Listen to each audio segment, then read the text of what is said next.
ပြီးတော့ဒီနေရာနေယူသေးခါရဝနဲ့စကားပြောခွင့်ပြုဖို့လျှောက်ထားပါတယ်ဖေဟာတပည့်တော်ကလူပုဂ္ဂိုလ်ဖြစ်ပြီးတော့အရှင်ဘုရားတို့ကယဟန်ဖြစ်နေတဲ့အတွက်တပည့်တော်ဘက်ကအကရဝဖြစ်မှာကိုစိုးရိမ်တာကြောင့်တပည့်တော်ကိုစကားပြောခွင့်လေးပြုဖို့အရှင်ဘုရားတို့လျှောက်ထားပါတယ်ဖေဟာတကယ်တော့ဒီနေ့ပွဲလေးကတပည့်တော်မမျှော်လင့်မဲနဲ့ပြောဖို့ဖြစ်သွားတာပါဗျာနေကင်းလောက်ကမှဒီအကြောင်းကိုတပည့်တော်သိရတာပါဗျာဒီနေ့ရည်ရွယ်ချက်ကတော့ရေသန့်လှူတာဆိုတော့တပည့်တော်ကြုံတာလေးပြောပြပါရစေဗျာဟိုးလွန်ခဲ့တဲ့တပည့်တော်9နှစ်လောက်တုန်းကတပည့်တော်ရဲ့အိမ်မှာမနေ့အရှင်ဘုရားတို့လိုပဲဆွမ်းခံကြွားတဲ့ယဟန်တန်ဃာတော်တွေရှိပါတယ်ဗျာတပည့်တော်ကလည်းယဟန်တန်ဃာတော်တွေနဲ့စကားစမြည်ပြောပြီးတခါတည်းသူတို့အဖြေရခဲ့တဲ့မိကုန်းတွေသူတို့အုံနောက်စားတာတွေသူတို့တွေအိတ်ရှင်ပြေအောင်နေခင်းကိုသူတို့တွေစာဖတ်တဲ့အခါမှာကတိကတ္တကလေးတွေရှာဖတ်တအောင်ဆိုတပည့်တော်ကလည်းတော်တော်ကိုဖြေရခဲ့တဲ့မိကုန်းတွေမေးလိမ့်မိတာရှိပါတယ်ဗျာတပည့်တော်အိမ်ကိုဆွမ်းခံကြွားတဲ့အရှင်ဘုရားတို့လိုဥပဇင်းနေရဟန်းတွေကိုတပည့်တော်ကမနေ့တိုင်းအိမ်ကိုလာရင်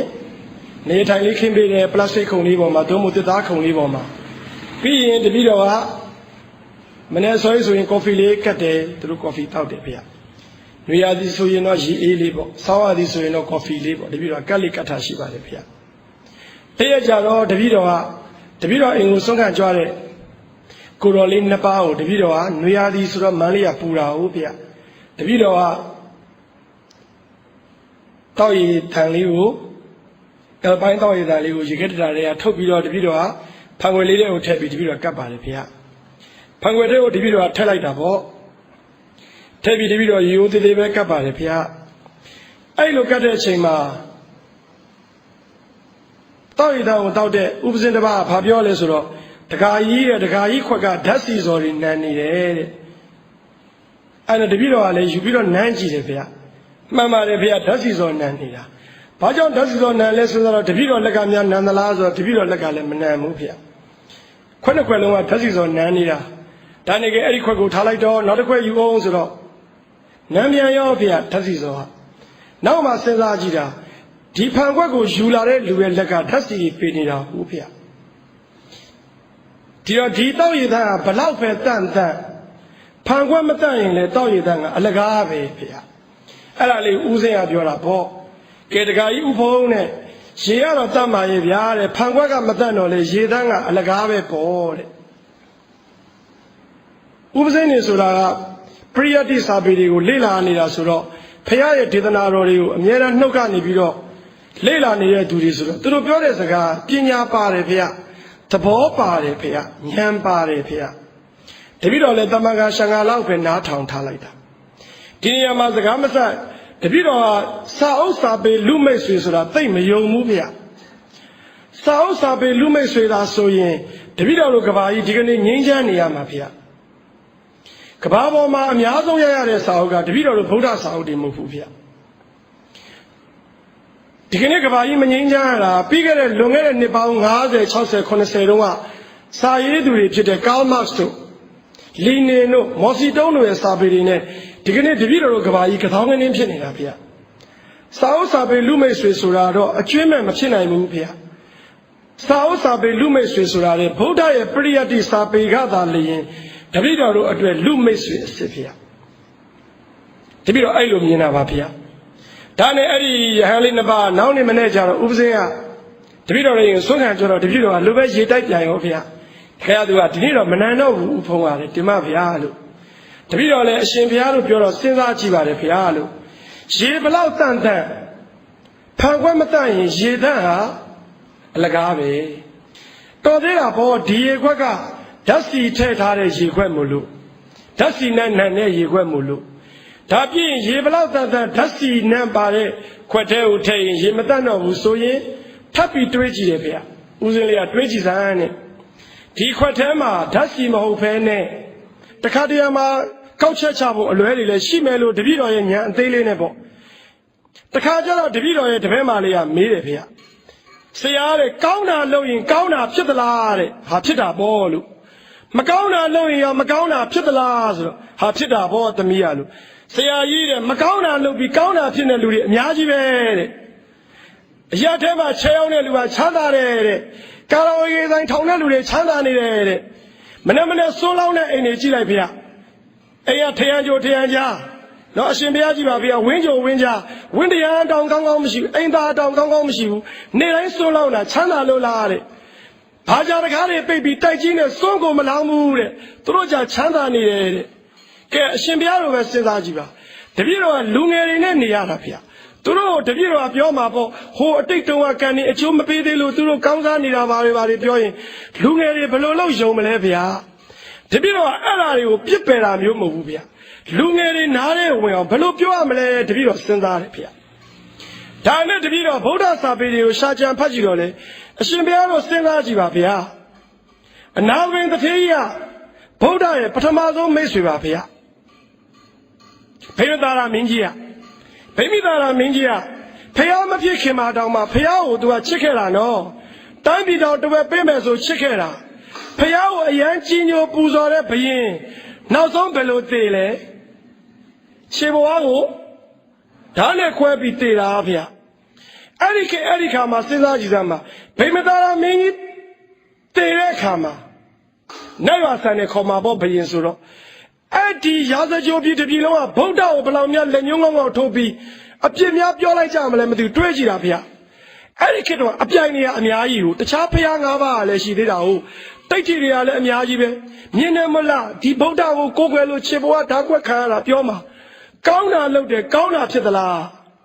တပည့်တော်ဖတ်ပြီဗျာအဲ့တော့ကလေးတွေပြောရင်ကလေးတွေမကောင်းတာလုပ်ကုန်ပါဗျာနောက်တစ်မျိုးတွေးတယ်ဗျာရှင်မောကလန်လားဗျာလူတွေရိုက်နေပြီးတော့ပြိဋိဘံဆံဝင်ရတာဗုဒ္ဓရဲ့တကယ်ကိုသာဝကအကြီးတွေပါဗျာသူပြိဋိဘံဆံတို့ကလည်းဗုဒ္ဓကိုဘလောက်များအဲ့ဒီခါအိန္ဒိယမှာစဉ်းစားကြည့်ပါဗျာကောသလပြည်မှာဘလောက်များအပြောခံလိုက်ရမလဲဗျာသူ့တပည့်လေးဗျာကောင်းတာလုပ်တယ်ကောင်းတာမဖြစ်ဘူးအဲ့တော့ပြောမှာပေါ့ဟိုးအတိတ်တုန်းကဟာတွေကအကျိုးမပေးသေးလို့အမလေးဝှကျွေးဆိုတာဆက်ရတာပေါ့ဆိုတော့တပည့်တော်ကလေးတွေအဲ့လိုသွားပြောလို့တော့ဒီခေတ်ကလေးဗျာသူတို့လက်ခံအောင်တပည့်တော်တို့စကလုံးနဲ့စကလုံးဆိုတာဗုဒ္ဓဒေသနာနဲ့ကိုက်ညီတဲ့စကလုံးမျိုးအတိတ်ပဲမျိုးရွေးချယ်ဖို့လိုတယ်ဗျာစဉ်းစားကြည့်ပါဗျာဝိတ္တရူပတတ်လို့ဖះရဲ့အမျိုးအဆွေတွေအားလုံးဘာဖြစ်ကုန်လုံးဗျာသိတယ်ဗျာအဲ့ဒီခေတ်တုန်းကတွေးကြည့်ပါဗျာအိန္ဒိယတိုင်းမှာဗုဒ္ဓကိုမနာလိုတဲ့သူတွေကဗုဒ္ဓကိုဘလောက်များကြွယ်ရမှာအတင်းတုတ်လိုက်ကြမလဲမသိဘူးဗျာအရာစကားနဲ့ပြောရင်တွေးကြည့်ပါဗျာဟောဒီဘက်ခေတ်လည်းကြည့်ပါဦးဗျာမဟုတ်တာလုပ်တဲ့သူတွေကကောင်းစားနေတယ်ဗျာဒီတော့တပည့်တော်ကကလေးတွေကိုမကောင်းတာလုပ်ရင်မကောင်းတာဖြစ်တယ်လို့မပြောဘူးဗျာတပည့်တော်တပည့်တော်ဟုတ်တယ်မကောင်းတာမလုပ်ရဘူးမကောင်းတာလုပ်ရင်မကောင်းတဲ့သူချက်ချင်းဖြစ်တယ်မကောင်းတဲ့သူဖြစ်တယ်ဗျာခုမကောင်းတာသူတို့လုပ်တယ်မကောင်းတဲ့သူဖြစ်သွားပြီသူတို့ကောင်းတယ်လို့ဘယ်သူမှမပြောဘူးဗျာဘယ်သူမဆိုကြည့်ပါဗျာကောင်းတာလုပ်တယ်ကောင်းတဲ့သူချက်ချင်းဖြစ်တယ်ဗျာအဲ့ဒီပฏิကောဆိုအဲ့ဒါပဲဗျာချက်ချင်းဖြစ်တယ်ဗျာလာလဲလှုပ်လဲကြည့်လဲတရားကုံတော်နဲ့ညီတယ်ဗျာတပည့်တော်တို့ကကောင်းတယ်ဆိုတာစိန်တွေရှိတာရွှေတွေရှိတာမြေတွေရှိတာတိုက်တွေကားတွေအိမ်တွေရှိတာကိုထင်တာဟုတ်ဗျာမကောင်းတာလုပ်ရင်မကောင်းတာဖြစ်တယ်လို့မပြောဘူးမကောင်းတာလုပ်ရင်မကောင်းတဲ့သူချက်ချင်းဖြစ်တယ်ဗျာမကောင်းတဲ့သူဖြစ်တော့လူတွေတွေ့တိုင်းကြောက်နေရတာပေါ့လူတွေတွေ့တိုင်းမျက်နှာငယ်နေရတာပေါ့ကိုယ်တွေမဟုတ်ဘူး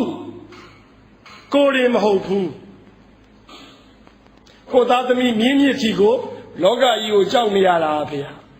ဟောဖះစကားမှန်တာပေါ့ဗျာဇနိတံပါကံဇနေတိမကောင်းတာလုပ်ရင်မကောင်းတာဖြစ်တယ်ဆိုရင်တော့တပည့်တော်ကအဲ့နေရာမှာနဲ့ထွင်ပြောခြင်းတယ်ဗျာ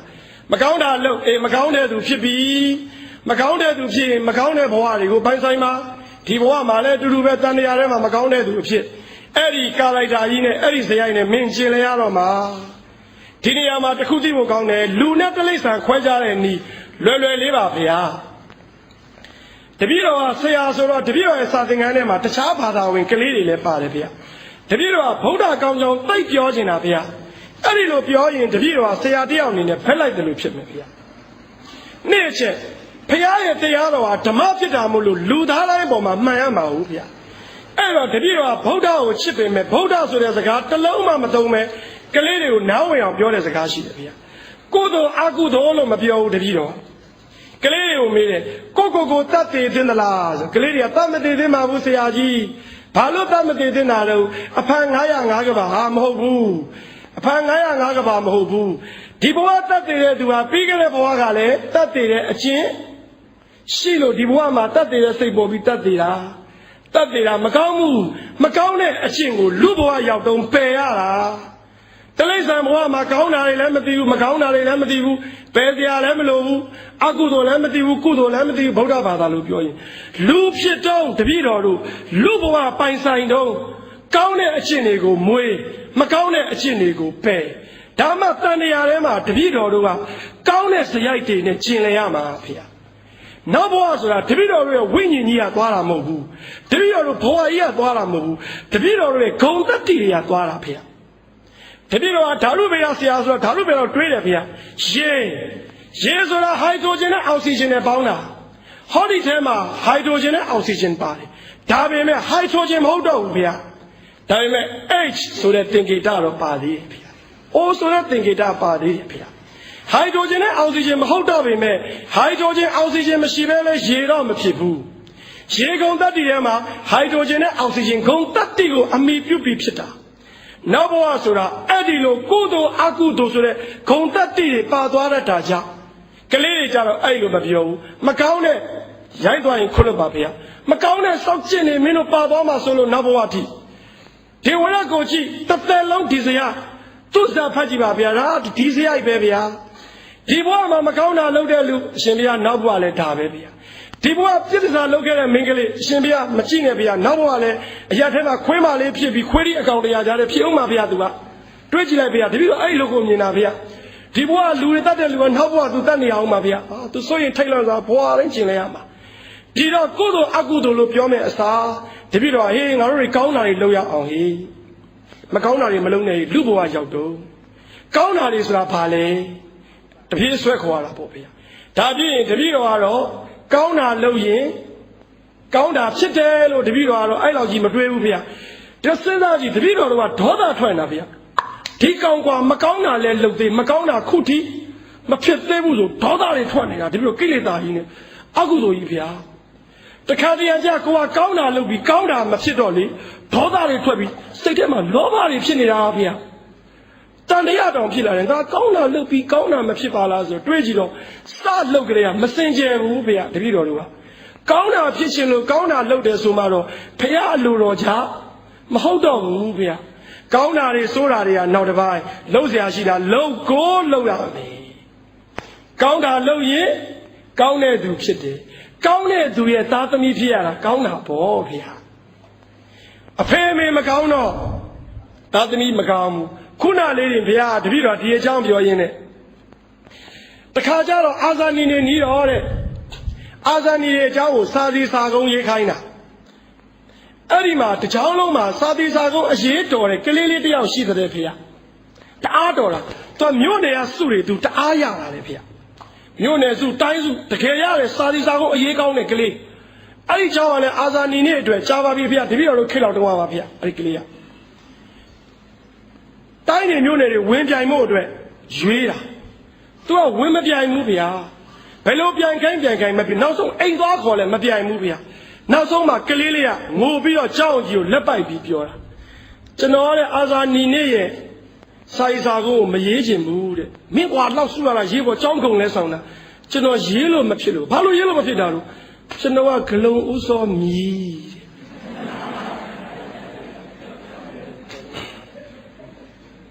ကဲအရှင်ဘုရားတို့စဉ်းစားကြည့်ပါဒီတော့တပည့်တော်တို့ဗုဒ္ဓဝါဒကကောင်းတာလုပ်ရင်ကောင်းတဲ့သူဖြစ်တယ်ကောင်းတဲ့သူဖြစ်တော့ကောင်းတာတွေကြီးဖြစ်မှာဗျာကောင်းတာဆိုတာတိုက်တာရွှေမြေအိမ်စိန်ကာပရာဒိုအေယာကွန်ဒါတွေထင်တာဟုတ်ဗျာအဲ့ဒါကိုဆိုလိုတာမဟုတ်ဘူးနောက်ဒီနေရာမှာတပည့်တော်ကြုံလို့ပါဗျာစကိုင်းကိုလာတယ်ဆိုတော့စကိုင်းနဲ့ပတ်သက်တာလေးပေါ့ဗျာစ စကိုင်းကိုခွေးကြီးခိုင်းနေဆိုတဲ့ပုံမြင်လေးကြားဘူးတယ်မလားဗျာကြားဘူးတယ်မလားဗျာတခါတော့ကဘသူရသားတော့ဗျာစကိုင်းခွေးကြီးခိုင်းတော့အထီးဘယ်နှကောင်လဲသွားကြည့်လိုက်အနောက်ထပ်အမဟာအယောင်အားအကြည့်အရှာကြီးပေါ့လေအဲ့ဒါနဲ့ခက်စင်စင်ပြဿနာတရားတပည့်တော်ဖြစ်ခဲ့ဘူးပါလေဗျာတပည့်တော်ရဲ့အကိုကသပိတ်ချင်းဆိုတဲ့တောမကြမျိုးမကြမျိုးလေးမှာနေပါလေဗျာတပည့်တော်ကလည်းသပိတ်ချင်းဆိုတဲ့မျိုးမှာ9တန်း10တန်းနေခဲ့ဘူးပါလေဗျာတပည့်တော်ကသပိတ်ချင်းသူနဲ့အိမ်အောင်ကြပြီးအဲ့ဒီမှာသူကနေလိုက်ရတာပေါ့ဗျာ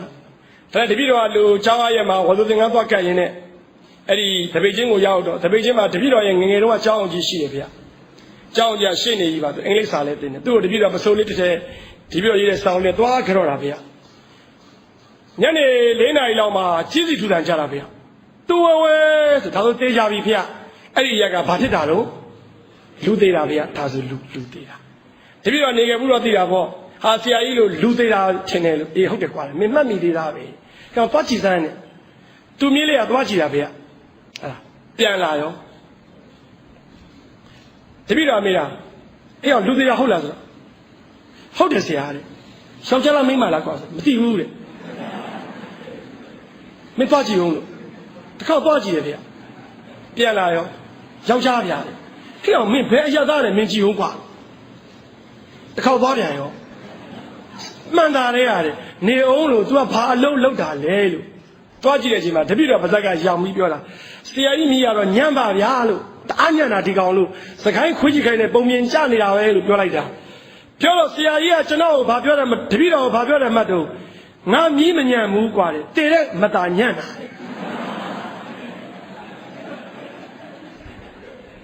တပည့်တော်စိတ်ထဲထင်လိုက်တာက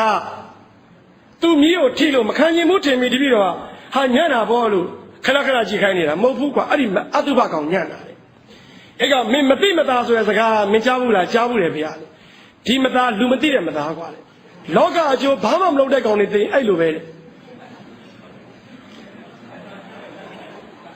လူဘွားမှာမသိမသားတွေကအများကြီးပါဗျာလူမသိတဲ့မသားတွေအများကြီးပဲဗျာသူ့မြည်မညံမှုဟုတ်တယ်ဗျာတကယ်လို့သာအရှင်ဗျာအဲ့ဒီလူသားရက်ွက်အကျိုးအဲ့ဒီဒေတာအကျိုးပရိဟိတလုပ်ငန်းတွေကျောင်းမနေနိုင်တဲ့ကလေးတွေကျောင်းထားပိတ်တာတွေအလှူအတန်းတွေလုပ်ကြည့်ပါလားဗျာအဲ့ဒီကလေးတစ်ခေါက်ထမ်းနေပြီမယ်ဘယ်ရသားနာမည်ဘသူအတက်ဗလားချက်ချင်းပြောမှာဗျာအဲ့ဒီကောင်အတုပညံ့လာတယ်ဗျာတပည့်တော်တော်တော်မှတ်သားမိတယ်ဗျာအဲ့ဒီအပြန်ကြာကိုလည်းစဉ်းစားတာပေါ့တပည့်တော်တို့လည်းအချိန်တန်ရင်တေးမှာဗျာမတိမတာတော့အဖြစ်မခံနိုင်ဘူးနော်တိတဲ့မတာတော့ဖြစ်ရမယ်ဆိုတဲ့စိတ်လေးဝင်တာဗျာဒါနဲ့မပြီးသေးဘူးဗျာဗမာစကားလေးနဲ့တည်းကွာတဲ့ငါတပည့်ရတယ်မတိမတာဆိုတာနောက်တစ်မျိုးလဲရှိသေးတယ်ကွာတဲ့ဘာမှမသိရင်သူများတယ်မတာဘူးသူများတယ်တာခြင်းရင်သူများတယ်သိအောင်လုပ်သူများလောက်ကမသိရင်တော့သူ့တယ်လည်းမတာဘူးတဲ့ဗမာစကားမှာဘာမှမသိညာမှမသိကြားဘူးလားဗျာဘာမှမသိမှတော့ညာမှလည်းမသိဘူးပေါ့ဗျာဒါပါပဲဗျာကိုကဘာမှမသိတာသူညာနေမှလည်းမသိဘူးပေါ့ဗျာတခါတည်းအရှင်ဘုရားတို့ကတရားဟောတာပေါ့အောက်ကပုဂ္ဂိုလ်တွေကဘာမှကိုမသိတာဗျာအရှင်ဘုရားတို့ဘလောက်ဟောသူတို့မသိဘူးဗျာမသိဘူးဗျာသူတို့ဘာမှမသိတဲ့လူတွေဆိုတော့ညာလည်းမသိဘူးအကောင်းပြောလည်းမသိဘူးဗျာဘာမှမသိညာမှမသိဆိုတာခုနဟာပြောတာဘာမှမသိတော့ညာနေမှလည်းမသိဘူးအဲ့ဒါတပည့်တော်တို့မြန်မာတွေပါပဲဗျာတရုတ်တွေတပည့်တော်တို့ညာနေတာမသိဘူးဗျာအိန္ဒိယညာနေတာလည်းမသိဘူးဗျာအကုန်ပါပဲဗျာရိုးရညာလားဘာညာနာတပည့်တော်ဘာမှမသိပဲနဲ့ကိုဗျာနောက်တစ်ခုလည်းပြောသေးတယ်မြန်မာစကားမှာကွာလေငါတပည့်ရတယ်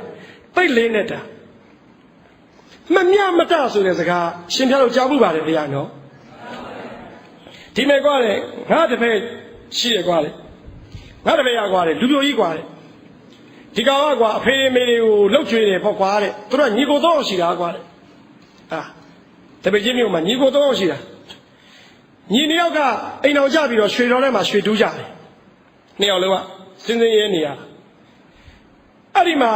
အစိုးရပေးတဲ့မြေလေးပေါ်မှာအိမ်လေးစောင့်နေကြတာအ ဖေနဲ့မေရသေးတော့ဒီအိမ်ကိုဘယ်နှယောက်ပိုင်လို့ဗျညီကို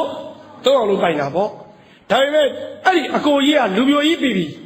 ညီတော်ထဲမှာသွားပြီးရွှေတူးနေတော့ဒီအိမ်ကြီးရဲ့မြေကရန်ကိုသူ့နာမည်ဖောက်ပြလိုက်တယ်ဗျမြေကရန်သူယူလိုက်တာသူကဒီမြေကိုသူ့အမေဖေကသူ့ပေးတယ်ဆိုခရရပဲဖောက်ထားတာဟိုကောင်တကောင်မတည့်ဘူးဗျညီနှကောင်အကိုကြီးကိုနောက်ဆုံး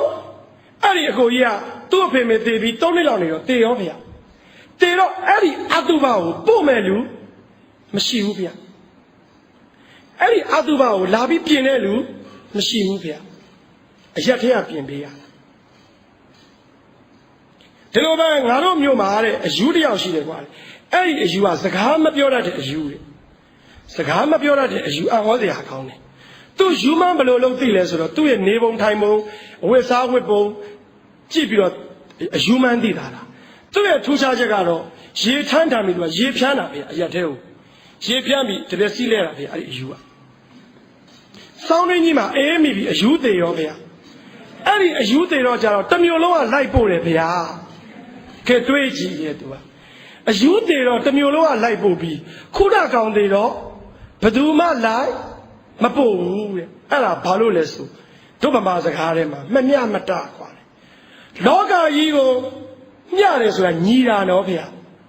ညီတာမျှတာအခွင့်အရေးညီရတယ်ဗျာစိတ်တွေညီရတယ်ဗျာမမျှတဲ့သူတွေသိရင်ဘယ်သူမှမတဘူးကွာမမျှတဲ့ကောင်တွေသိလို့ကတော့ဘယ်သူမှမတဘူးငါတပည့်ခုနဟိုကောင်လေးတဲ့သူ့ညီတွေပေါ့မမျှလို့တော့သူ့ညီတွေကလည်းမတဘူးတရက်ကွယ်လုံးကလည်းမတဘူးပို့တဲ့အတုပါလူတောင်မရှိဘူးကွာ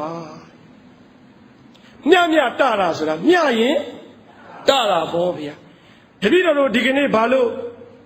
ဗုဒ္ဓမြတ်စွာဘုရားကိုတန်းတနေတာလဲဗျာမျှတာကိုဗျာရှင်းရှင်းလေးပါဗျာတပည့်တော်တို့တနေရတဲ့လူတွေရှိပါတယ်ဗျာဘာလို့တနေတာလဲဗျာ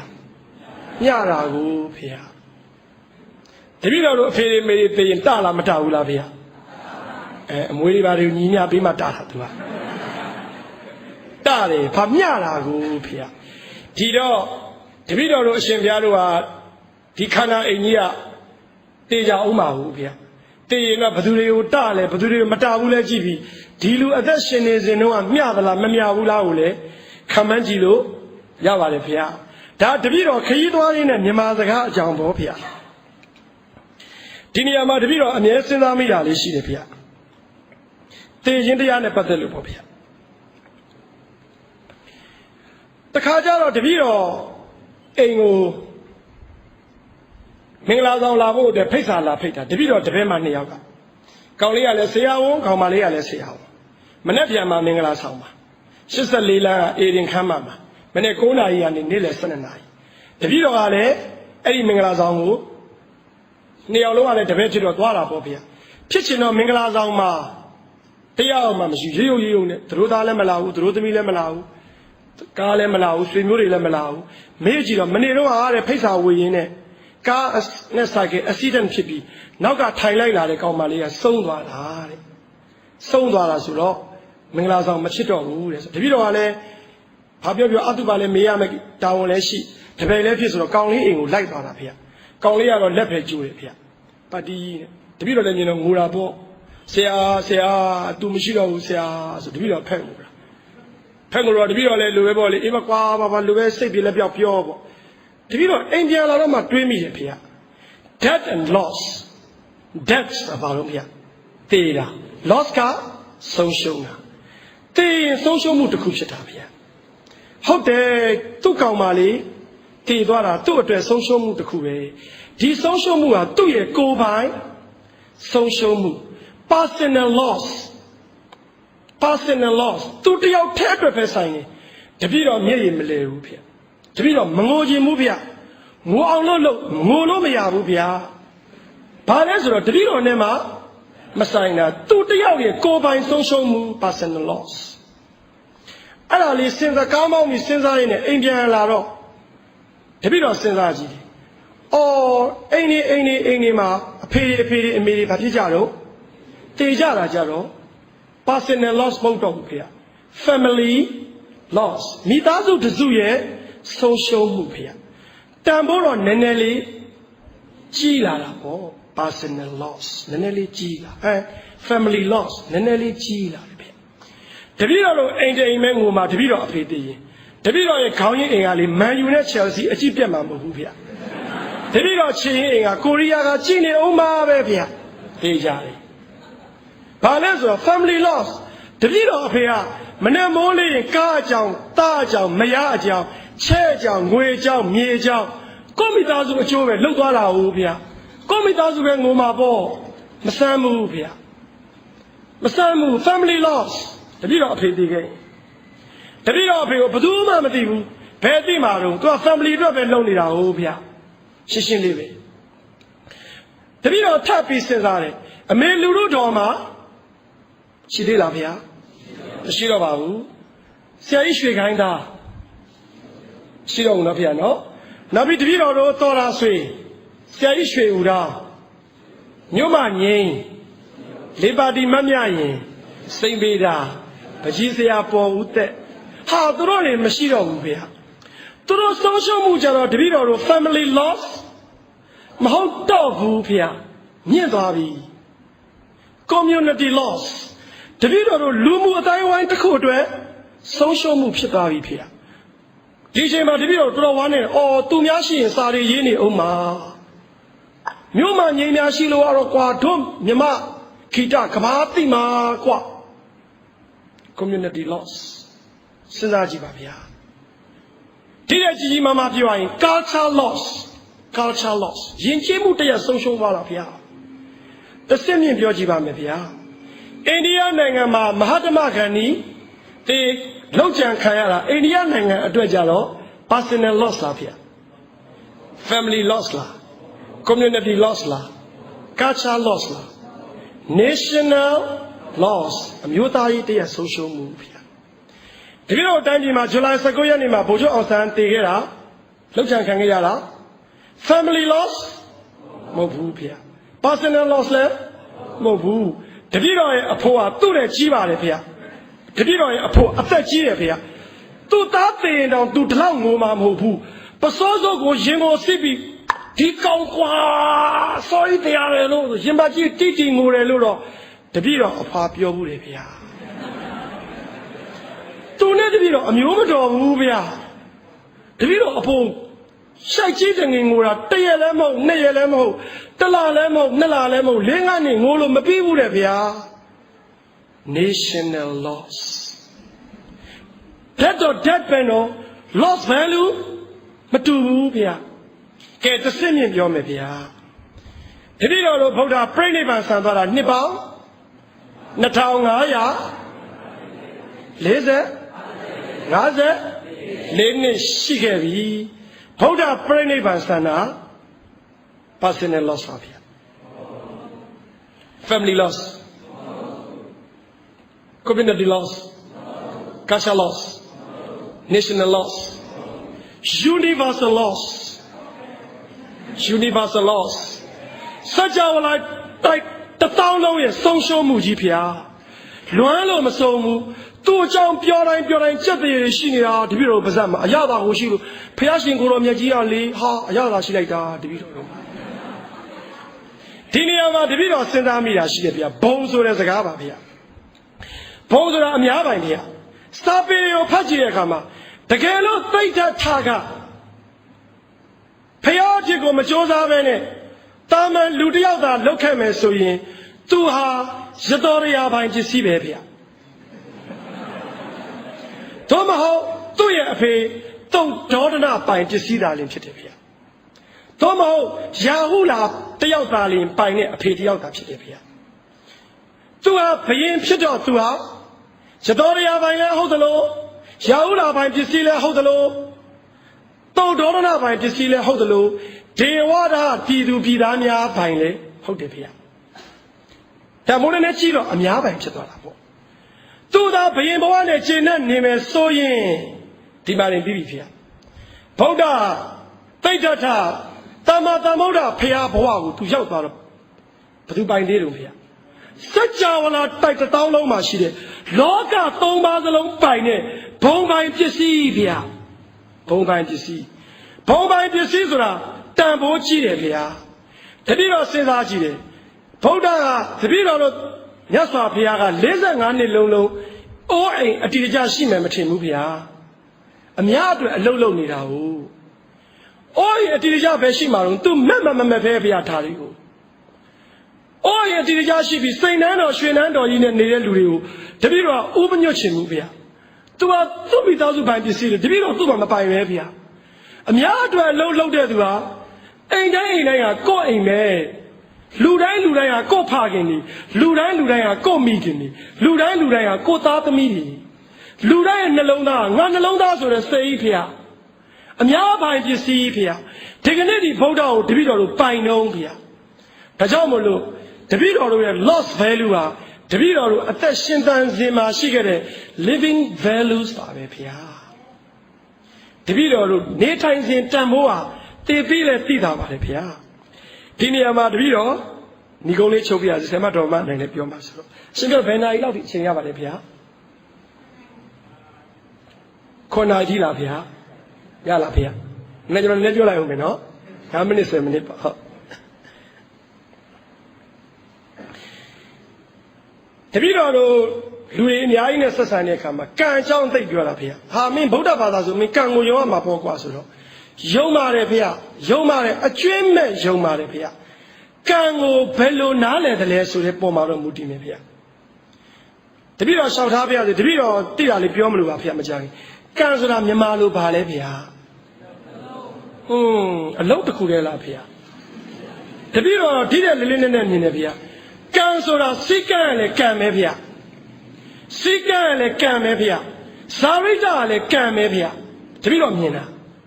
ကိလေသာအထူအပါကလည်းကံရဲ့အထိပ္ပယ်ပဲဖေ။စေတနာကလည်းကံရဲ့အထိပ္ပယ်ပဲဖေ။အလုံးဟာလည်းကံရဲ့အထိပ္ပယ်ပဲဖေ။ကံရဲ့အထိပ္ပယ်ကအလုံးတစ်ခုတည်းတော့ကမယ်မထင်ဘူး။ဗုဒ္ဓနှုတ်ကပတ်ကထွက်တဲ့ကံသမ္မာသမ္ဗုဒ္ဓဘုရားရှင်ပါဇက်ကထွက်တဲ့ကံတပည့်တော်ပုထုဇဉ်တွေဘာသာပြန်တဲ့ကံတွေတော့အများကြီးစန့်ကျင်ခြားနားနေမယ်ထင်တယ်ဗျာတပည့်တော်တာမန်လူတွေဟိုဗျာကံအလုံးမင်းစင်းရမှာပေါ့ကွာပြီးရပေါ့လှူမမလှူပဲကွာဆိုတော့ကိုယ့်ရှိတဲ့ပစ္စည်းတွေအခုသူ့ပုံပေးလိုက်ရမလို့ကဲစဉ်းစားကြည့်ပါဗျာတပည့်တော်တို့ကကံကိုယုံပါတယ်ဗျာသို့တော့ကံရဲ့အ내အထိပ်ပဲပေါ့ဘယ်လိုသဘောထားတယ်တပည့်တော်ကိုရွတ်ပြစမ်းပါဗျာကြီးပွားချမ်းသာခြင်းအကြောင်းကိုပါဠိလိုဘယ်လိုခေါ်ရသလဲဗျာတမ္မရာတရားဘယ်နှပါလဲဗျာနံပါတ်1ကဘာပါလဲဗျာအတိတ်ပဲဟာလုံလဝရိယဆွဲနဲ့ကြိုးစားဟိချမ်းသာမယ်ကွာနောက်တစ်ခုပါအောင်ဗျာ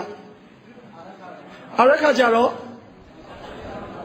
ထိန်းသိမ်းဆောက်စူဆောင်းချွေတာမကွာဟုတ်ပြီဗျာတတရရောဗျာတမသူကြတော့ဗျာအမြတ်တတသုံးဆွဲကြကွာ၄ရအောင်ဗျာကလျာဏမိတ်တာမတာကြတော့မိကောင်းဆွေကောင်းအရေးကြီးတယ်ကွာကြီးပွားကြောင်း၄ချက်ထဲမှာကံမပါပါဘူးဗျာ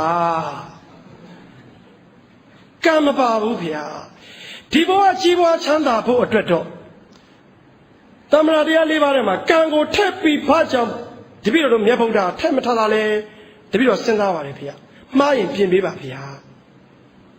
တပည့်တော်တို့ကြီးပွားဖို့ကတပည့်တော်တို့ကကံကိုသိအားကိုးတာဗျာအမလီအချိန်ခံသွားမှာပူမနေနဲ့မလီသွားမှာသူတို့အချိန်နဲ့သူတို့သွားမှာစောင့်ကြည့်ကြနဲ့သပင်းနေပြူနဖူးတွေပြောင်းသွားရလေကြိုးကုန်ပြီဗျာ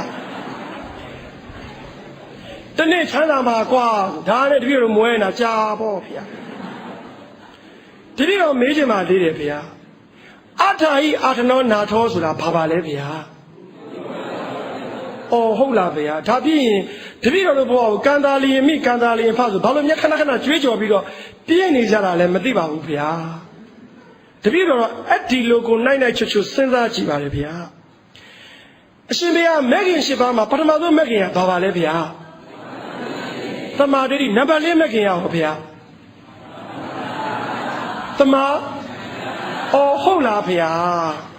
တမကမ္မနာတက်မှာမရှိဘူးဗျာနော်ဟောတပည့်တော်ကတော့အဲ့လိုစဉ်းစားတယ်ဗျာတပည့်တော်တို့တွေအလုံးလောက်ရလိမ့်မယ်ဗျာကံကိုယုံတယ်သို့တော်ယုံကြည်မှုတစ်မျိုးတပည့်တော်မှာလေအကောင်းလောကဓာတ်၄ခုနဲ့ကြုံရင်နည်းနည်းယူတယ်ဗျာသိလားငါတော်လို့กว่าဘာလို့ဖြစ်တယ်ဗျာအဲ့ဒီလိုဖြစ်တဲ့အချိန်မှာတပည့်တော်အတိတ်ကံကိုနှလုံးသွင်းလိုက်ပါတယ်ဗျာအော်အတိတ်တော့ငါကောင်းတာလို့ကောင်းတာဖြစ်တာငါတော်လို့မှမဟုတ်ပဲကွာပြီးသွားပြီ số đó là lấy cái này trồng gì họ còn quảng ngao quảng bê lô lúc đào lúc bảo lúcဖြစ်ra thế bây giờ yếu đó là bây giờ ai cho nó tất cả người đi rồi nó luôn tôi lại bảo bây giờ ngài đi câu bị cái bảo bê lô nhắm ní sẽ cái mà tí ra qua tất cả người đi rồi cả nó luôn mới tôi này bây giờ mà cô bây giờ biết số phận càng người đó cô đấy bây giờ biết số phận càng người đó khu nào biểu đấy thay nó nát thôi tất cả người đó đi rồi cha sống như ông mình chỉ này trồng đuôi để khám á chú trọng trong phía bị bồi này miệng đó mà số lượng đi rồi ở đây càng người nó luôn tôi dùng miệng đi rồi thay đấy bây giờ nó luôn tôi thay ngã đầu lông mù ngã bao nhiêu này cao luôn hết ngã đầu lông mù tất cả ngã thằng nào cũng đối nhau ha nên là đi rồi chú ta đã bảo bây giờ đi rồi ở đây đâu về sinh ra vậy bây giờအခုတပည့်တော်ဗုဒ္ဓနဲ့ပတ်သက်တဲ့လောကရန်ဗုဒ္ဓရဲ့လောကရန်တွေပေါ့လောကရန် terrorist စာအုပ်လေးတပည့်တော်ပြုစုပါတယ်ဗျာအကရောဖြစ်မှာဆိုလို့ရဟန်းတော်များကိုလည်းကတ်ကြည့်ပါတယ်ဗျာတော်တော်များများကတော့တပည့်တော်ကိုအကရောမဖြစ်ဘူးလို့တော့ပြောကြတာပေါ့ဗျာစာပေစီရဲ့အကြမှာထွက်မှာပါဗျာအဲ့ဒီမှာတပည့်တော်တွေးတာလေးတွေရှိပါတယ်ဗျာတပည့်တော်တို့ဗုဒ္ဓကလူစစ်စစ်ဗျာအမေပိုင်ထဲမှာ6လ10လတကယ်နေခဲ့ရတာဗျာတပည့်တော်ကသူ့ကိုမျက်လက်ဆရာကြီးလို့လေသူ့ကိုပေါ်သိတယ်မလားတကယ်ကိုဂျွန်းပါဆရာလို့တခါတရံကြောက်လေသူကောင်းကင်ပြန်နဲ့ငှက်လို့တပည့်တော်တို့လေစောက်တွေထဲမှာအဲ့လိုကြီးတွေကလေးတွေကမြင်ကြတာဗျမြင်ကြတာအဲ့ဒါတွေမရှိဘူးရှိတယ်တပည့်တော်တို့ညံမမီလို့မငြင်းဘူးမှန်တယ်မလည်းမငြင်းဘူးသို့တော်တေချာတာတော့ဗုဒ္ဓကလူသားတယောက်ဖြစ်စစ်လူချင်းကနေမေထုံမီဝဲပြီးတော့မှမွေးတာပဲဗျနောက်ဘိုက်ကိုတကယ်ကြည့်ရတာဗျမွေးတော့လေတကယ်ကိုသဘာဝကြမိမရဲ့ဟုတ်ပြီလားအရှင်ကိုရင်ကနေစနစ်တကျမွေးတာဗျလူလိုပဲမွေးတာဗျဒီနေရာမှာထိုးကြတာတပည့်တော်ရဲ့သူကပို့ဆိုးတဲ့အချက်ကတော့မွေးချင်းသူကအဖေသူ့နားမရှိတာပဲဗျအဖေသူ့နားမရှိဘူးဗျအရှင်ဘုရားတော်မွေးတော့အရှင်ဘုရားတော်အဖေအရှင်ဘုရားတော်နားမှာအရှင်ဘုရားကြီးဗုဒ္ဓလောကဓာတ်စခံရပြီဗျအရှင်ဘုရားဆန္ဒကြီးပါနေစီလာကြီးအသက်55နှစ်56နှစ်ကျော်မိမသားကြီးတယောက်ကဒေဝတာကနေဘာလို့ကပ်ပြီလို့ကိုပြန်ရတာလဲဗျတွေးစရာသိကောင်းတာစဉ်းစားကြည့်တယ်ဗျတုတ်တော်တော်နဲ့ကြည့်ရတာသူ့အမေပေါ့နော်မေတော်မာယာအိမ်တော်ကြီးအစင်မပြေတော့ဘူးဗျအစင်မပြေတော့ဘူးဗျကြည့်ရလားမင်းအမြုံမမင်းခုဒီကလေးမမွေးသေးဘူးလားဆိုဘလောက်များလေဘယင်ကြော်လည်းဖြစ်တောင်နှန်းဆန်ဒေဝီလည်းဖြစ်တကယ်ကိုအဲ့ကမဟေတီကလေးမမွေးတော့ဘလောက်များမျက်နှာတွေငယ်ပြီးနန်းတော်ကြီးထဲမှာလေဘလောက်များရှက်လိုက်မလဲဖိုက်ကလေးကြည့်လာကျွန်တော်အမလေး55နှစ်ကျော်မှကမြင်းကျော်ထပြီးကလေးရတယ်လို့ဘာလို့ရှိမှာပဲဗျလူတွေလေးဗျအဲ့တော့ဒုက္ခများအိမ်တော်ရဲ့အစင်မပြေလို့ तू ပြန်သွားတယ်ထင်တာပဲတပည့်တော်တော့မွေးတော်လည်းအရှင်ဘုရားဖျားဖြစ်လို့ဟိုဖျားများမဖြစ်ခဲ့ရင်လမ်းပေးလဲလမ်းကြောင့်မွေးတယ်အပြောခံရမှာလေးဗျာတွေးကြည့်ဗျာတပည့်တော်တို့အိမ်မှာနန်းတော်ကြီးထဲမှာမွေးရတာမဟုတ်ဘူးဗျာလောကဓာတ်အစ်စ်ဗျာအဲ့ဒီအချိန်မှာသူ့နောက်ကိုလိုက်သွားတဲ့ရန်ရီတော်တွေကလည်းကြည့်ရတာမေတော်မာယာအုပ်စုဖြစ်နေဗျာနန်းပင်းဆိုတာကဒီလိုအုပ်စုတွေရှိတယ်ဗျာမနာလိုဘုံတို့အုပ်စုတွေရှိတယ်ဗျာစီးစိမ်ဥစ္စာကိလေသာပေါ်မှာအခြေပြုပြီးလောဘနဲ့ရှင်သန်တာတော့ဘယင်ဆိုတာသူတို့မှအဲ့ဒီသဒ္ဒနာတွေရှိမယ်ဗျာသူတေဟာတောင်းမွေးတာဒုက္ခပဲကွာဒီကောင်ကြီးဘယင်ဖြစ်တော့မှာပဲငါတို့ကဘယင်နေရာယူနေတာကွာတောင်းတဆန်ရာဒွိရှိမှာပဲဗျာတတိတော်ဘုရားမွေးကလေးကလောကဓာတ်အကြီးစားကြီးနဲ့မွေးတာဗျာမွေးပြီး9ရက်နေတော့ရောဗျာ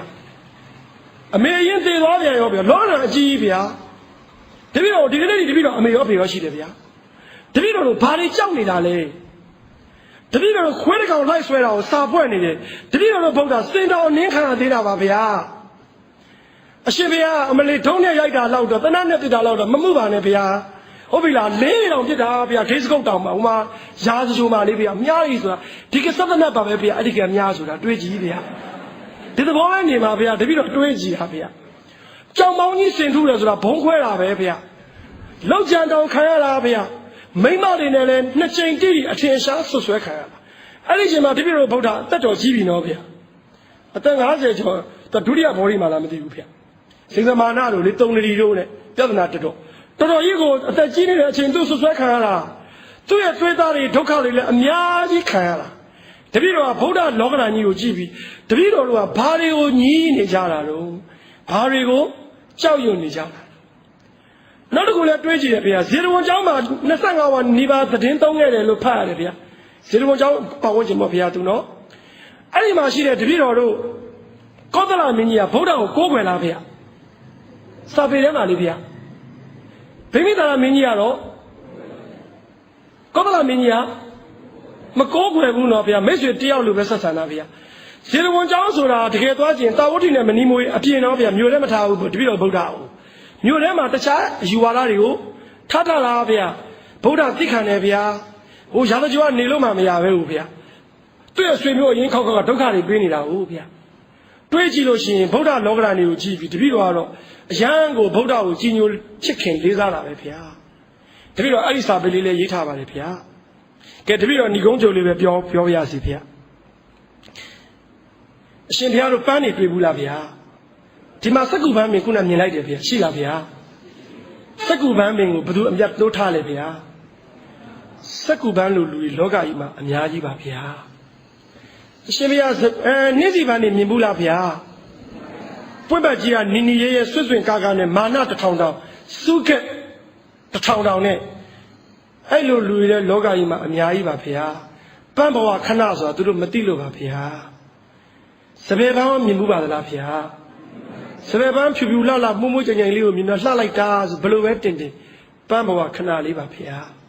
先不要说开班要民不把的拉皮啊。 可以办的不用批不办的得加吧的那边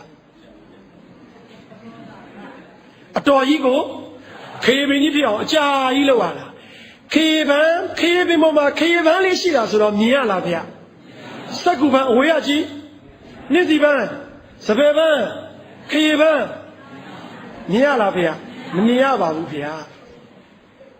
啊被妈妈些了嘞，没最多少嘞，没嘞，超最多少嘞。 没的，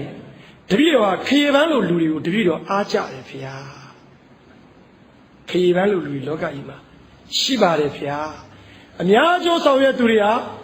开完路旅游包票，那这个新票路这边的有民不办的那票，这边的嘛，本地呀办的多办的那票，本地呀这边老多也阿大今年的多办的票，阿刚开这个咯，这边老多也没水等个下面的多办的票。 啊，学这样咯，这边老多说那83年的都来报票，啊，这不呢，杨丽现在呢，澳门作家部人都来报票，啊，你家咯，沙里站的都来票，路里啊，米个担保他呀们，没地方补票，这边咯，中路标标是票，这不那的呀，本来8万的票，给不他妈这不那爬的票，对吗票？ 哦，水苗的没得这些木包里，对嘛吧皮啊，对嘛吧，没不办的皮啊，不都嘛龙山路没有吧？那都苦啊皮啊。哦，啥必须没别谁这些木啦，没不那皮啊，别谁嘛皮啊，没弄没你都难得到送多的他皮啊，别嘛吧皮啊，那我皮啊，不干这个呢，这边啊。 那要个俺AIDS 没提起木，这样在瓦西路，要个这不里要个没提起木，俺偏没提起木，偏嘛吧不呀，小路没呀吧不偏，俺那年嘛不偏，这这个那东吧，看那里边大路呀的偏，偏嘛偏，看那故意，他几里吧呢？看那故意呀嘛了，那就是那样好偏，这提这个呢，业绩的偏，这不啊做的么干部，但这样做的业绩的偏的那偏。 哎，你觉得那家这里头担保他那边，没差无边，包个觉得那老块担保他你了，伢的觉得那老块担保他比那个伢谁过那边，别几那边，包个觉得那边阿他那的比较多，估计是没标标啊，是啥几那边，是啥几那边，那从觉得那边，对几那边，对那觉得那别路个了，但是呀，这小龙都看要比他慢。 他别没地拉这个那个担保，没他话无别啊，别老别，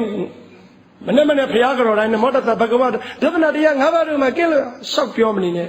这边老罗哩，别个罗就让哪么来吧无别啊，这个那的呀，俺把老第一个这边罗人家嘛无别啊，这样这边老是讲你给我做个比吧别啊，先别罗嘞，老家就，跑到啥子那这边老看这个，这苦来吧别。 包括啥子那说啦，不他妈是的呀个，把谁呀来骗？不他妈个，土地呀个，老这个啊，哎那个老个他是的呀，不如把他骗搞来骗， အများလို့ဘာသာပြန်ရင်ကောင်းမယ်ဗျအမျိုးမဟုတ်ဘူးဗျအမျိုးကောင်းစားရေးမဟုတ်ဘူးအများကောင်းစားရေးဝါဒဗျတပည့်တော်တို့ဗုဒ္ဓဝါဒဟာလောက၃ပါးစလုံးကောင်းစားဖို့အတွက်တပည့်တော်တို့သာသနာဒုစရိုက်ကင်းတဲ့လူပေါင်းဘဝထူထောင်မှုသူစရိုက်တွေထုံလွှမ်းနေတဲ့လူပေါင်းဘဝထူထောင်တဲ့သာသနာပါဗျဒီလောက်ဖြူစင်ဝင်းပပြီးတောက်ပြောင်တဲ့သာသနာဖြစ်ဖို့တပည့်တော်တို့အရှင်ဘုရားတို့နိုင်တဲ့နေရာတစ်ဖက်တစ်လမ်းနဲ့ဘု து ကိုမှအပြစ်တင်ပြောဆိုခြင်းမပြုဘဲတပည့်တော်တို့ကိုယ်တိုင်အများအကျိုးဆောင်ရွက်ကြရအောင်လို့ပြောကြရင်တပည့်တော်ရဲ့စကားကိုဏိကုံးချုပ်ခွင့်ပြုပါဗျာ